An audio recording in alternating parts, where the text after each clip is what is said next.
अगर आप upper caste के नहीं हो तो आप सेकंड क्लास सिटीजन हो। इस देश में अगर आप दलित हो, पिछड़े वर्ग के हो, आदिवासी हो, माइनॉरिटी हो, और उसमें मैं महिला भी जोड़ सकता हूं, पिछड़ा बोला, ईबीसी हो, अति दलित हो,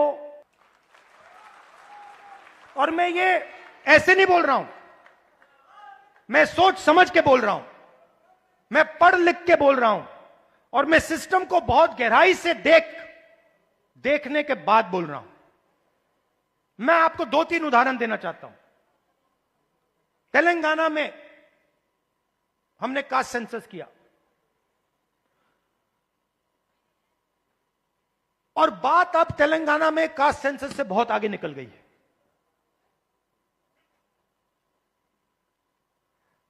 तेलंगाना में हम आपको ऐसा इंफॉर्मेशन दे सकते हैं, सामाजिक इंफॉर्मेशन, कि आप अपने सपने में भी नहीं देख पाओगे। वो कैपेबिलिटी अब तेलंगाना की सरकार के हाथ में है। मैं आपको आज स्टेज से बता सकता हूं कि अगर आप तेलंगाना में देखें और उन लोगों की लिस्ट निकालें जिन्होंने बैंक लोन लिया है,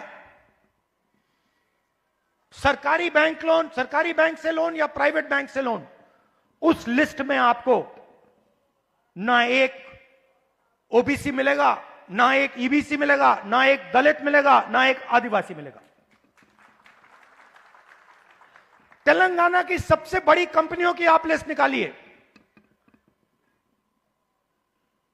उनके मालिकों की लिस्ट निकालिए, उनकी सीईओज की लिस्ट निकालिए।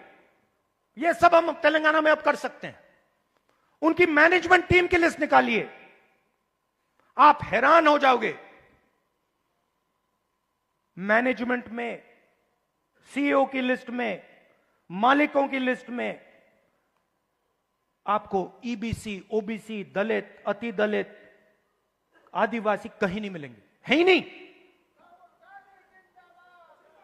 मैं आपसे नहीं कह रहा हूं कि 5% हैं, मैं आपसे नहीं कह रहा हूं कि 5% हैं, 0 है, 0 है ही नहीं।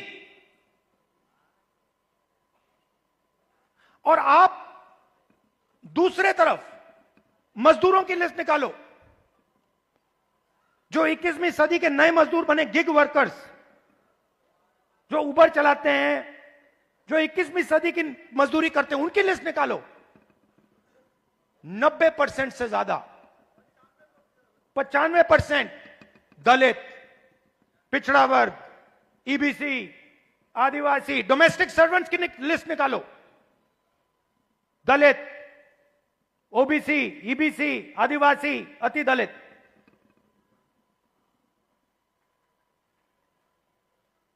और मैं सिर्फ कंपनियों की बात नहीं कर रहा हूं, मैं अस्पतालों की बात कर रहा हूं, शिक्षा के सिस्टम की बात कर रहा हूं, सरकार की बात कर रहा हूं, कॉर्पोरेट इंडिया की बात कर रहा हूं। जहां भी आप देखो, आप हो ही नहीं।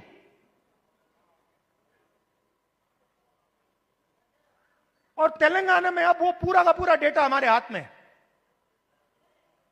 जो नरेंद्र मोदी जी आपके हाथ नहीं डालना चाहता है। इसीलिए आपने देखा कि जैसे ही हमें वो डेटा दिखा, हमने रिजर्वेशन को बढ़ा दिया।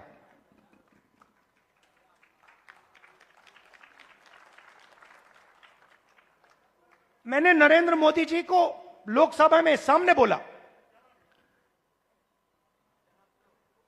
ये जो फेक दीवार बना रखी है 50% रिजर्वेशन की, इसको अगर आप नहीं तोड़ोगे तो हम इसको तोड़ के गिरा के फेंक देंगे।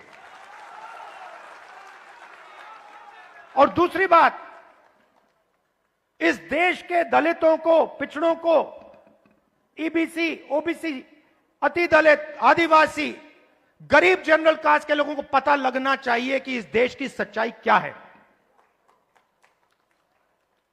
कि 5% लोग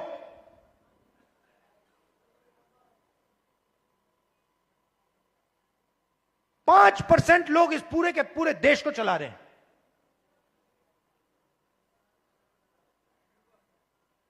10-15 लोग हैं जिन्होंने पूरे के पूरे कॉर्पोरेट इंडिया को पकड़ रखा है। अदानी, अंबानी, 10 नाम है। और आपका लाखों करोड़ रुपया सीधा आपकी जेब में से उनके जेब में ट्रांसफर होता है। जीएसटी आप देते हो, कर्जा माफ उनका होता है। जीएसटी आप देते हो और ठग से कर्जा माफ उनका होता है।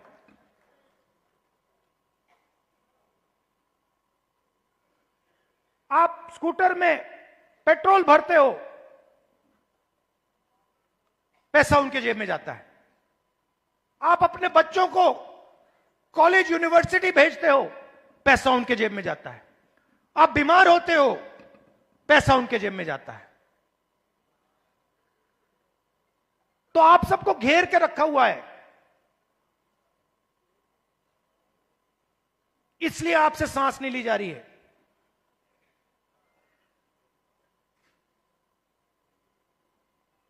क्योंकि पूरे सिस्टम ने आपको घेर के रखा हुआ है। और उसमें गरीब जनरल कास्ट भी हैं, वो भी उन कंपनियों में नहीं जा सकते, वो भी डॉक्टर नहीं बन सकते, वो भी लॉयर नहीं बन सकते।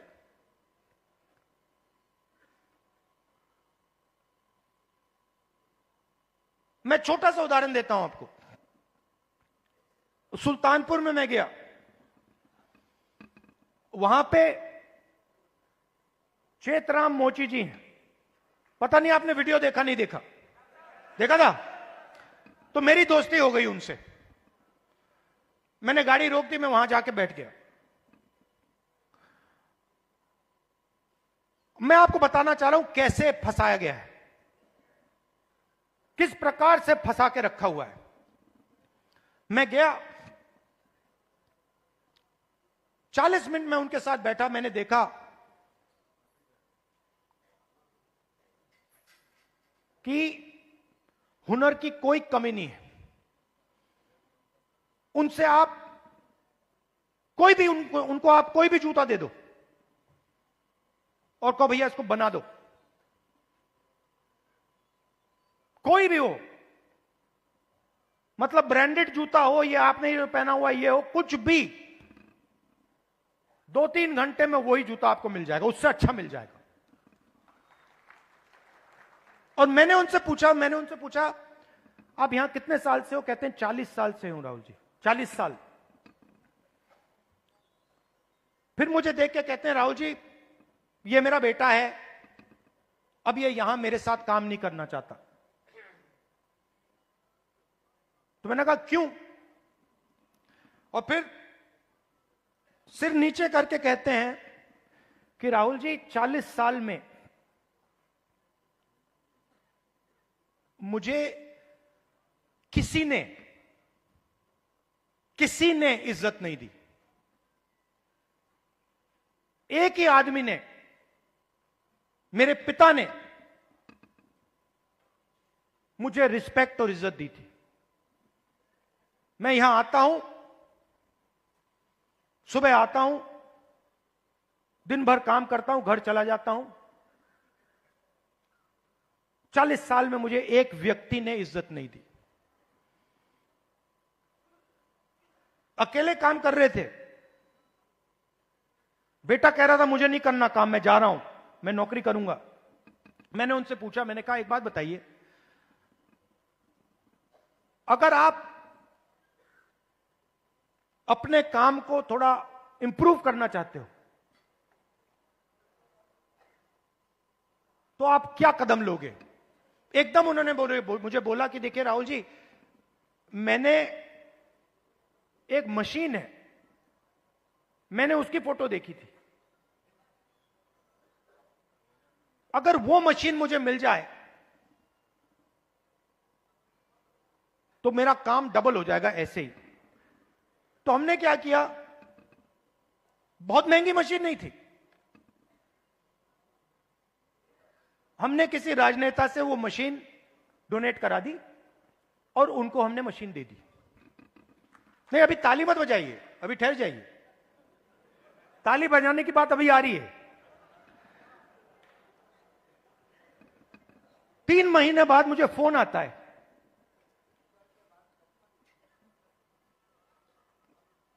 चेतराम मोची जी कहते हैं, राहुल जी मैं बड़ा खुश हूं। मैंने कहा क्यों? कहते हैं, राहुल जी मेरी अब 2 दुकानें हैं, 10 लोग मेरे लिए काम करते हैं।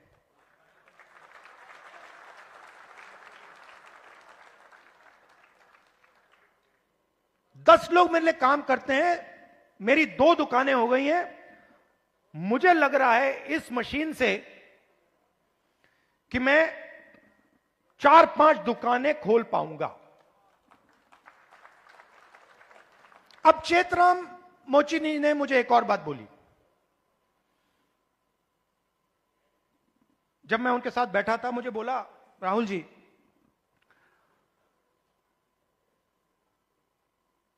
यूपी सरकार ने मुझे एक बार ट्रेनिंग पे बुलाया।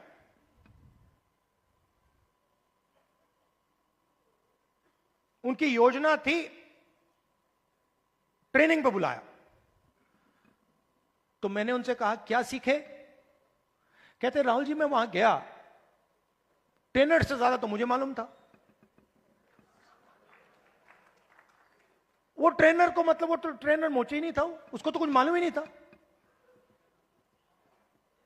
मैंने कुछ टाइम उसको समझाने की कोशिश की, मगर फिर वो समझा नहीं तो वापस आ गया। अब आप देखिए, हुनर किसके हाथ में है? चेतराम जी के हाथ में। ट्रेनिंग कौन दे रहा है?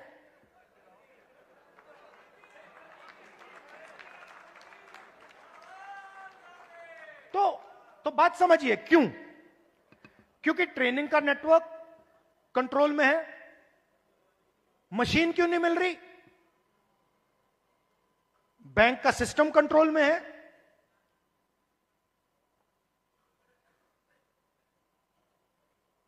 ट्रेनिंग क्यों नहीं हो रही? क्योंकि चेतराम जी ट्रेनिंग के सिस्टम में ही नहीं है। जिसके पास हुनर है, जिसके पास ज्ञान है, वो ट्रेनिंग करा ही नहीं रहा है।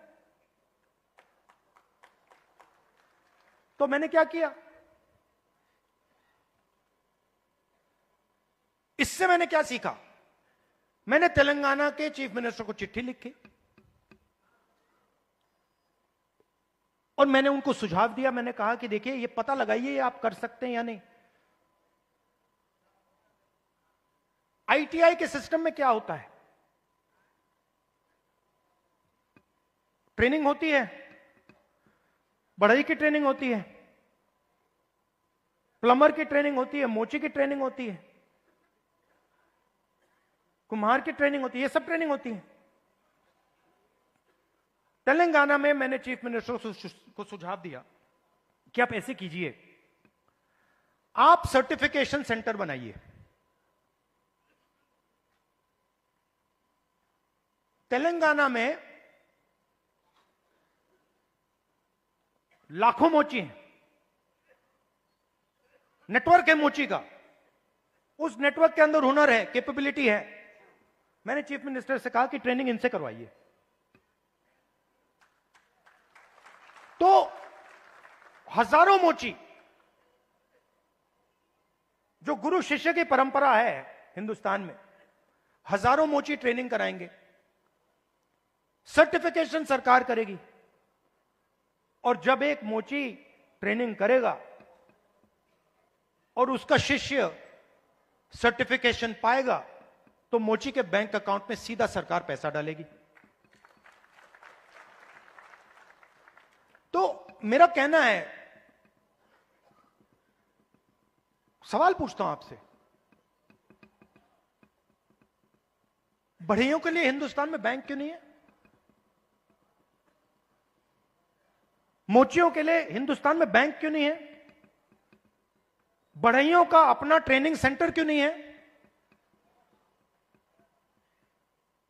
हुनर तो उनके पास है।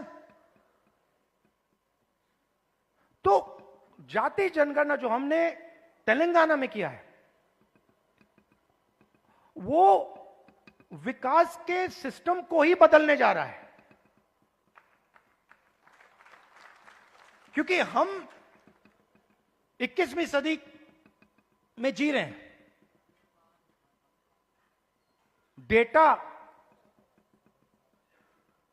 डेटा की सदी है। सब लोग डेटा की बात करते हैं। तेलंगाना में हमारे पास जाति का पूरा डेटा हमारे हाथों में है, और इस डेटा के साथ हम तेलंगाना की पूरी राजनीति को बदल सकते हैं। और जो सचमुच में आपका हक है, जाति जनगणना के माध्यम से वो हम आपको दिलवा सकते हैं। और सीधी सी बात है, बहुत सारे लोग कहते हैं कि भैया देखो, जाति जनगणना नहीं होना चाहिए। मोहन भगवत जी कहते हैं जाति जनगणना नहीं होना चाहिए।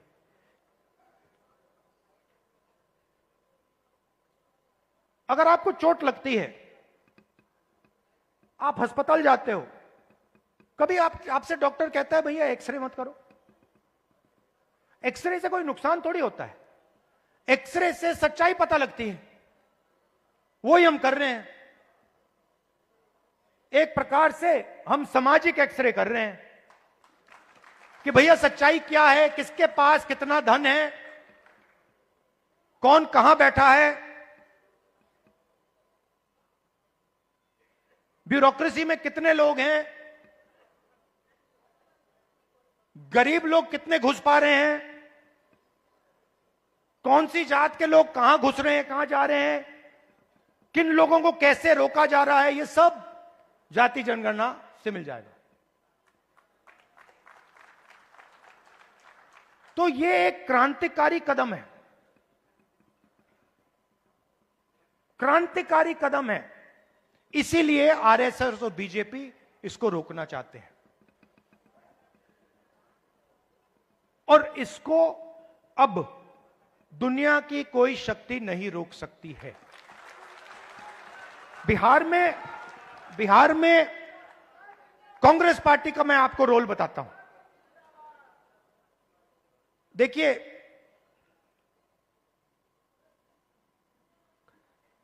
कांग्रेस पार्टी की जिम्मेदारी, गठबंधन की जिम्मेदारी, जो गरीब लोग हैं, जो कमजोर लोग हैं,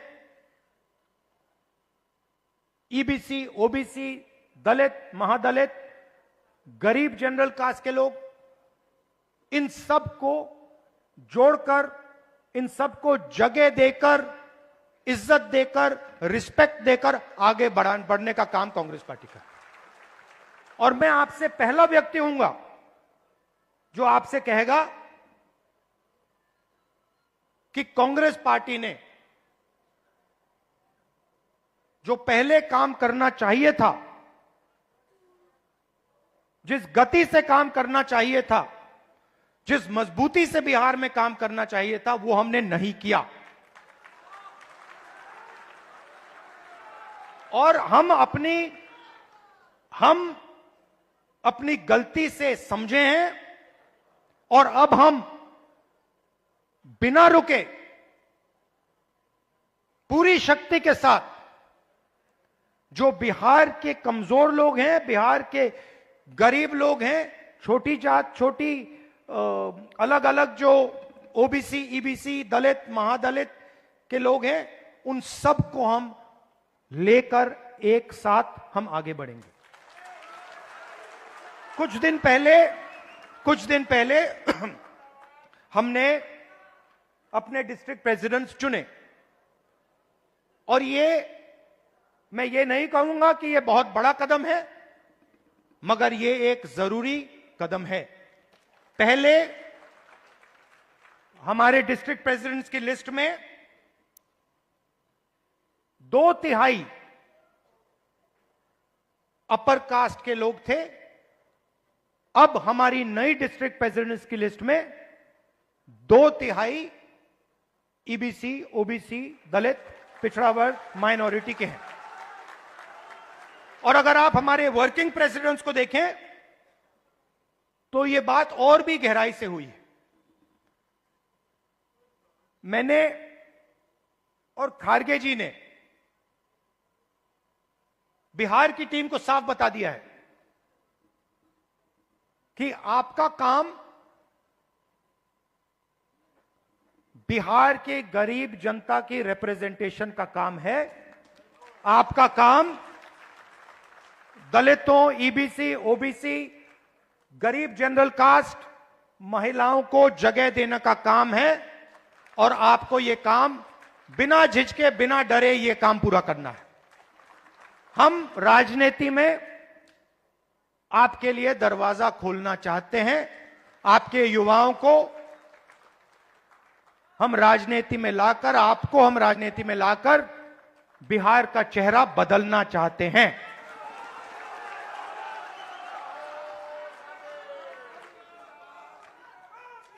जो बिहार में हुआ है,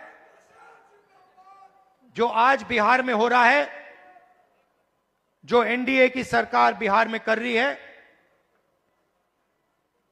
चुने हुए अरबपतियों की राजनीति चल रही है, अदानी अंबानी की राजनीति चल रही है, उससे हम लड़ रहे हैं और उसको हम हराने जा रहे हैं।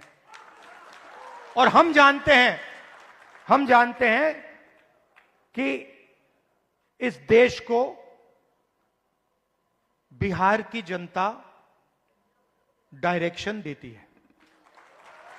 जब भी राजनीतिक बदलाव आता है, अंग्रेजों के खिलाफ राजनीतिक बदलाव आया, बिहार की जनता ने यह बदलाव लाने का काम किया था। और हम समझते हैं कि बिहार की जनता फिर से यह काम करना चाह रही है और यह काम करेगी। और हम आपके साथ मिलकर, शामिल होकर यह काम करना चाहते हैं। सबसे जरूरी लक्ष्य कॉन्स्टिट्यूशन की रक्षा करना है। हमारी जो पुरानी विचारधारा है, बिल्कुल मतलब ऐसे, और जो इसके सामने आएगा, आपने देखा होगा पहले नरेंद्र मोदी, उनकी पार्टी कह रहे थे 400 पार, देखा आपने 400 पार। उसके बाद कांग्रेस पार्टी, इंडिया गठबंधन सामने खड़ा हुआ और फिर मोदी जी जब पार्लियामेंट आई, यूं किए कि मैं बदलूंगा नहीं इसको। तो कॉन्स्टिट्यूशन ने और आपने कॉन्स्टिट्यूशन को बचाने का काम किया। इसके लिए मैं आपको दिल से धन्यवाद करता हूं। और जहां भी देखिए, और जहां भी मेरी जरूरत होगी, बिहार के कोने कोने में, हिंदुस्तान के कोने कोने में आप मुझे बुलाओ, मैं हाजिर हो जाऊंगा। आपकी लड़ाई मेरी लड़ाई है।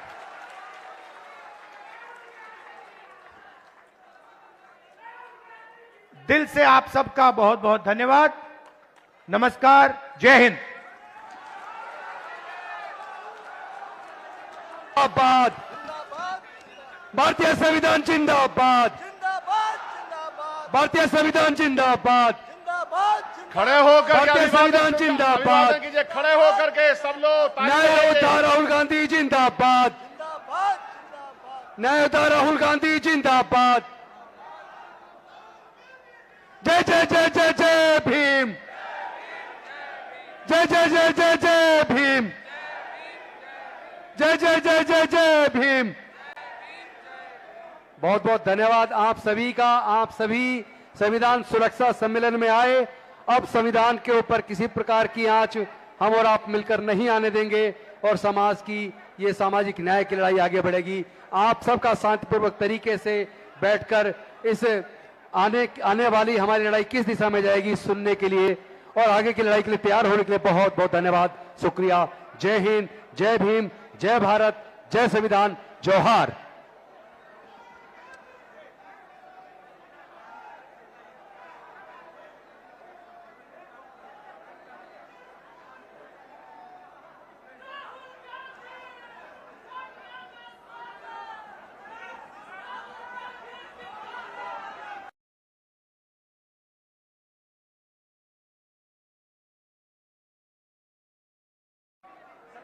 आपसे बात करना चाहे थे, आप नंबर अपना दीजिए। अभी करते हैं। Please sir, please sir.